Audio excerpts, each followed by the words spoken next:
The White Hand Gang was a collection of various Irish-American gangs on the New York City, Brooklyn, and Red Hook waterfronts from the early 1900s to 1925 who organized against the growing influence of Italian gangsters.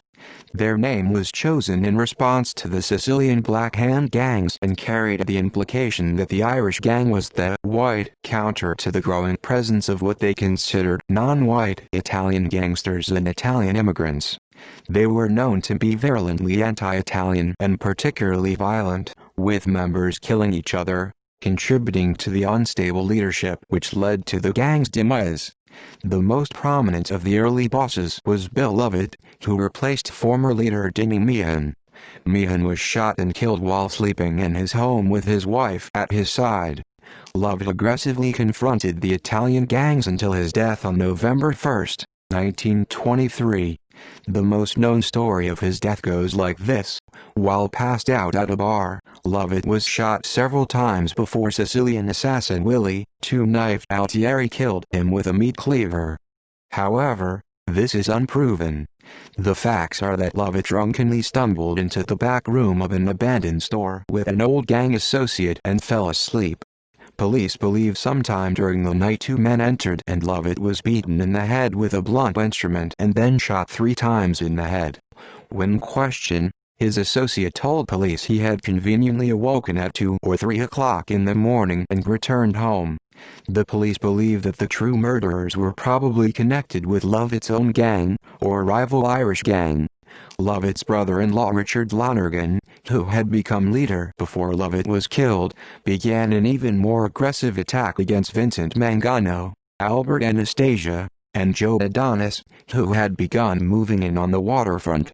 On the night of December 25, 1925, Lonergan and 5 of his men, Aaron Harms, James Ragtime Howard, Paddy Maloney, Cornelius Ferry, and James Hart entered the Adonis Social Club, a mafia-owned South Brooklyn speakeasy, during a Christmas celebration.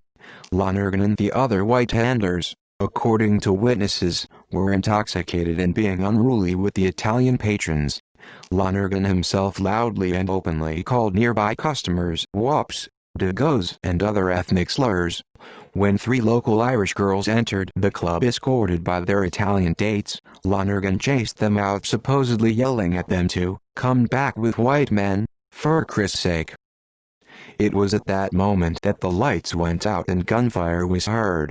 When the lights came on, Lonergan, Harms, and Ferry lay shot to death on the dance floor. Police suspected visiting Al Capone, who had been forced to leave New York in 1921 after an altercation with a White Hand Gang member, but there was no evidence and the case was dropped. Without strong leadership, the White Hand disappeared, and by 1928, the Mafia completely controlled the waterfront. Further reading: Petruccia, David. Rothstein. The Life, Times, and Murder of the Criminal Genius Who Fixed the 1919 World Series. New York, Carroll and Groff Publishers, 2003. ISBN 0-7867-1250-3. Schoenberg, Robert J. Mr. Capone. New York, HarperCollins, 1992. ISBN 0-688-12838-6. Downey, Patrick. Gangster City, The History of the New York Underworld, 1900-1935. Barricade Books, 2004. ISBN 1-56980-267-X.